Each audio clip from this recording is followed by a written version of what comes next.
The Anthony ओलिजीन story की चौथी और लास्ट पार्ट है।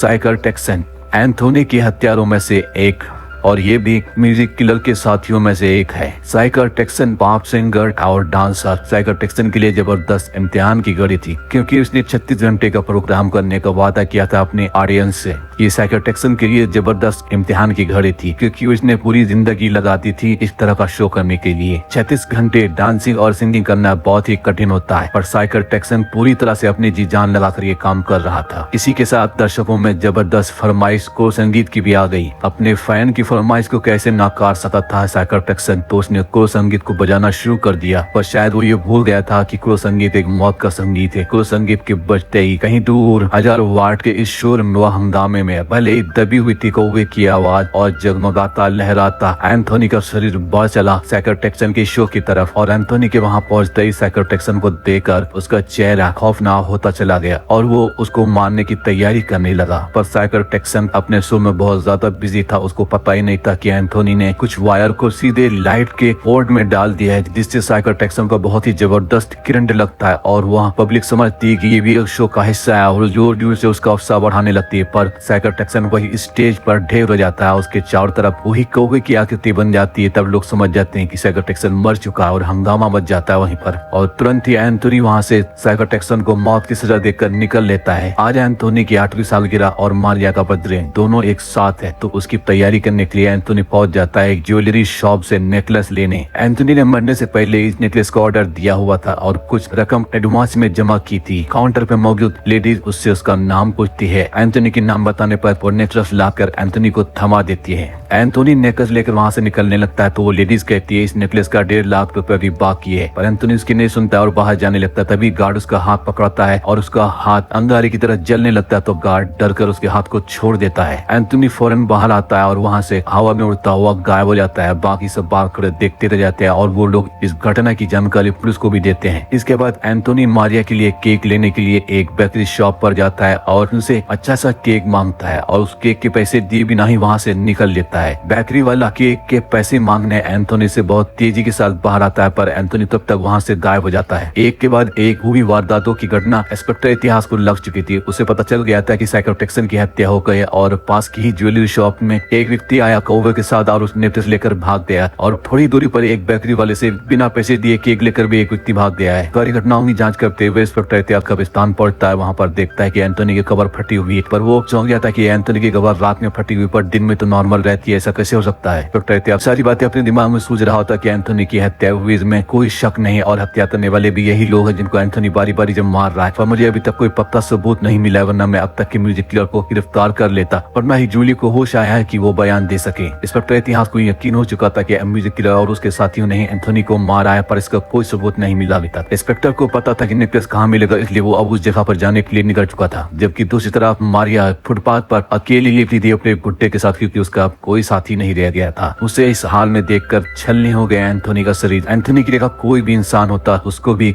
दर्द में बहुत पीड़ा होती कि उसका बच्चा फुटपाथ पर लेटा हुआ है। मारिया को नहीं मालूम था कि उसका आज बर्थडे है। एंथोनी केक लेके उसके करीब जाता है और उसको दिखाता है और मारिया से केक काटने को बोलता है। अभी मारिया ने केक भी नहीं काटा था कि फुटपाथ पर कुछ गुंडे आ गए जिनका लीडर भूया था और वो गुंडे एंथोनी से केक और नेकलेस छीनने की तैयारी में थे। भूया और उसके साथी एंथोनी से केक और गिफ्ट का डिब्बा छीन लेते हैं। भूया बोलता है मेरा बर्थडे 2 हफ्ते बाद, अब मैं आज ही केक काटूंगा। और जैसे वो केक काटने वाला होता है एंथोनी उसके चाकू वाले हाथ को पकड़ता है और भूया एंथोनी को केक मारता है, पर एंथोनी सही से केक को पकड़ लेता है। एंथोनी केक को जैसे ही साइड रखता है सारे गुंडे उससे लिपट जाते हैं और उसको पीटना शुरू कर देते हैं, पर वो गुंडे ये नहीं जानते थे कि वो एंथोनी से भिड़ रहे हैं। एंथोनी भूया का हाथ बिल्कुल कागज की तरह उखाड़ देता है, जिसे देखकर सारे गुंडे डर जाते हैं। फिर सभी एंथोनी पर चाकू से हमला करने वाले होते हैं कि हवा में ट्विंस लहराता है और उनमें से एक गुंडे के ऊपर टोंट मारता है। फिर एंथोनी बारी बारी से उन्हें बहुत कायदे से कूटता है और वे सभी वहाँ से भाग खड़े होते हैं। भूरिया अपना हाथ तक नहीं उठाता है। फिर एंथोनी केक लेकर मारियो को देता है और मारियो से केक को काटने को बोलता है और एंथोनी मारियो को बताता है कि वो उसका अंकल है। मारिया भी एंथोनी को पहचान नहीं पाती है, ये उसके पापा के दोस्त एंथोनी अंकल हैं। मारिया मारिया अपने पापा को याद करके अपने बर्थडे में रो रही होती है। एंथोनी उसे गले लगाकर समझाता है। एंथोनी भी दिल ही दिल में रो रहा होता है कि अपनी बेटी को ये भी नहीं बता सकता कि वही उसका बाप है। फिर मारिया केक काटती है, एंथोनी उसको खिलाता है। उसी रूट से नागोरी भी जा रहा होता है और देखता है कि एंथोनी अपनी बेटी को केक खिला रहा है, पर उसकी बेटी यही नहीं जानती कि उसका बाप मर गया और वो एक भूत है। नागोरी बहुत तेजी के साथ वहाँ से निकल लेता है, जबकि इधर हॉस्पिटल में अभी तक जूली होश में नहीं आई थी। डॉक्टर से और इंजेक्शन लिखकर नर्स से लगाने को बोलते हैं। डॉक्टर नर्स के बाहर जाते ही एंथोनी रूम में आता है और पिली को हैप्पी एनिवर्सरी बोलकर उसको नेकलेस वाला गिफ्ट देता है। जबकि रूम के बाहर इंस्पेक्टर भी आ चुका होता है और वो सीधे कमरे में प्रवेश करता है। देखता है एंथोनी वहाँ से खिड़की से कूदकर बाहर भाग रहा है। इंस्पेक्टर चिल्लाकर एंथोनी से रुकने को बोलता, पर एंथोनी नहीं रुकता है। इसके बाद इंस्पेक्टर लूट वाला नेकलेस जूली के पास से बरामद कर लेता है। जबकि दूसरी तरफ चेहरे पर उड़ती हुई हवाएं आई, ये नागोरी पहुंचता है म्यूजिक किलर के पास और उसे मारिया और एंथोनी के बारे में सब कुछ बताता चला गया। म्यूजिक किलर भी नागोरी को बताता है कि साइकर टेक्सन की हत्या हो चुकी है। फिर इसके बाद म्यूजिक किलर हंसने लगता है और कहता है, एंथोनी की दुखती रुख के बारे में मुझे पता लग गया। अब मैं उस दुखती रुख की वजह से एंथोनी को खत्म कर दूंगा। इसके बाद नागोरी वहाँ से निकल जाता है अपनी कार में और जैसे वो रोड पर पहुंचता है उसकी कार पर एंथोनी आकर कूदता है। एंथोनी नागोरी से कहता है, तू अपनी गद्दारी की सजा पाने से कैसे बच जाएगा। अपनी मौत को सामने देखकर पसीने से सरबोर होता चला गया। नागोरी का पूरा शरीर अपनी गाड़ी की स्पीड को 120 पे लेकर चला गया और उसके चेहरे पर अभी 12 बजे हुए थे। इतनी तेज गाड़ी चलाते हुए भी वो एंथोनी से दूर नहीं जा पा रहा था। उसने पलट कर देखा कि एंथोनी उसके बराबरी में ही चल रहा है। कार को वो इतनी तेजी से ड्राइव कर रहा था कि कार तेजी से बहुमंजिल कार पार्किंग के रैंप पर दौड़ा दी उसने। अच्छा मौका था प्रिंस के लिए और कार का शीशा तोड़ते हुए वो कार के अंदर घुसा और उसने नागोरी की आंखों पर हमला कर दिया और फिर नागोरी की कार उसी रैंप को तोड़ते हुए हवा में उछली जो बहुत ऊंचाई पर थी। कार की टक्कर से जो झटका लगा उससे वो शीशा तोड़कर बाहर निकला और हवा में था और प्रिंस की आवाज सुनकर बाकी कौवे भी आकर नागोरी पर झपट पड़े। कार ऊंचाई से नीचे गिरते हुए सीधे सड़क से टकराए और नागोरी के साथ उसकी कार के भी परखच्चे उड़ गए। इसके बाद इंस्पेक्टर इतिहास भी वहाँ पर पहुंच जाता है और वो मन में सोचता है, एंथोनी ने अभी तक जितनी भी वारदातें की ये सभी रात में किए, वो दिन में नहीं आता है, केवल रात को आता है। वो मन ही मन सोचता है कि आज रात म्यूजिक किलर भी मारा जाएगा।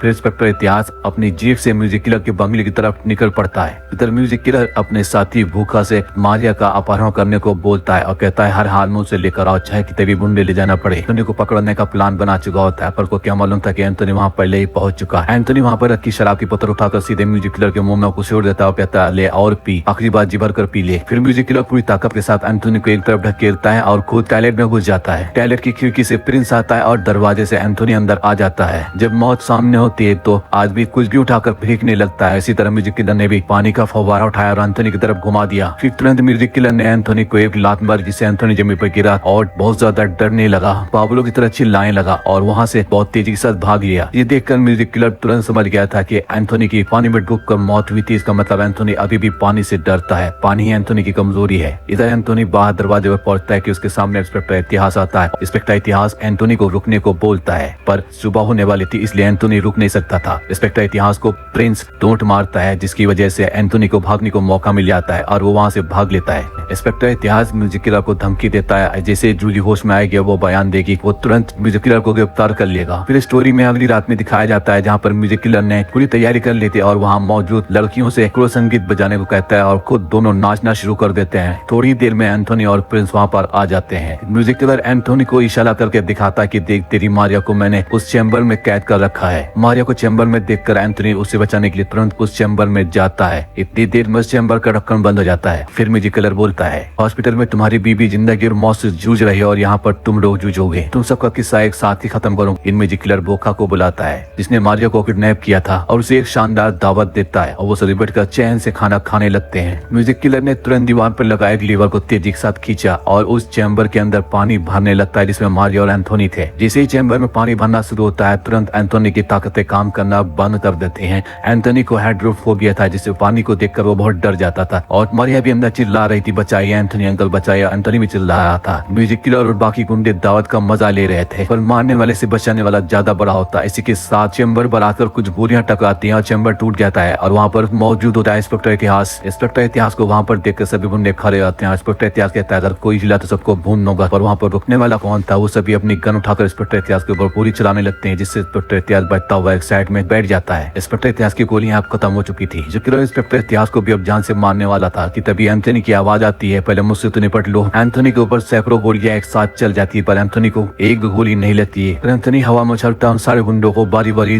धोता है और उनकी गन से उठाकर उन सभी को वहाँ पर गोलियां मार देता है। इंस्पेक्टर इत्यादि ये सब देखकर चौंक जाता है कि एंथोनी के ऊपर एक दो गोलियां असर नहीं की। मौके का फायदा उठाते हुए प्रिंस भी एक म्यूजिक किलर की दूसरी आंख फोड़ देता है। एंथोनी पागलों की तरह म्यूजिक किलर के ऊपर टूट पड़ता है और उसे बहुत जमकर कूटता है, पर इंस्पेक्टर इतिहास अपनी जगह से हिल भी नहीं पा रहा था क्योंकि प्रिंस वहाँ पर खड़ा हुआ था। अगर इंस्पेक्टर इतिहास हिलता तो प्रिंस उसके ऊपर भी हमला कर देता। इंस्पेक्टर इतिहास म्यूजिक किलर को अपने सामने मरता हुआ देख रहा था। इसके साथ ही एंथोनी ने एक जबरदस्त घूंसा मारा। म्यूजिक किलर सीधे जाकर एक टेबल पर गिरता है और उसके सिर में कांच की पड़ी बोतल आर पार हो जाती है, जिसकी वजह से वो तुरंत वहीं पर मर जाता है। इस तरह से एंथोनी ने म्यूजिक किलर को भी खत्म कर दिया। अब एंथोनी का बदला पूरा हो चुका था। इसके बाद आगे दिखाया जाता है उसी रात कब्रिस्तान में मारिया अपने हाथ में गुड्डा लिए अपने पापा की कब्र पर पहुंचती है और अपने पापा को पुकारती है और सांस सांस चल रही थी। और उसके पुकारने पर वहाँ पर एंथोनी आता है और कहता है मेरी बच्ची। तब तक मारिया भी जान जाती यही उसके पापा है। मारिया रोना शुरू कर देती है। एंथोनी उसको समझाता है और गुरु संगीत की आखिरी बच्ची भी कसीर देता है, कहता है अगर जब भी तुमको मेरी जरूरत हो तो इस संगीत को बजाना, मैं तुम्हारे पास आ जाऊंगा। हाँ, पर एक बात याद रखना, इस संगीत को जरूरत के ही टाइम बजाना। इसी के साथ एंथोनी की आत्मा कब्र में समा जाती है और मारिया चिल्लाती रहती रुक जाइए पापा रुक जाइए। थोड़ी देर में इंस्पेक्टर इतिहास उस कब्रिस्तान में पहुंच जाता है और देखता है एंथोनी की कब्र नॉर्मल हो चुकी है। इसी के साथ वो सोचता है अब इस केस पर करने के लिए कुछ भी नहीं बचा, सब कुछ समाप्त हो चुका है। तो दोस्तों इसी के साथ एंथोनी की ओरिजिनल स्टोरी पूरी होती है। एंथोनी ने अपना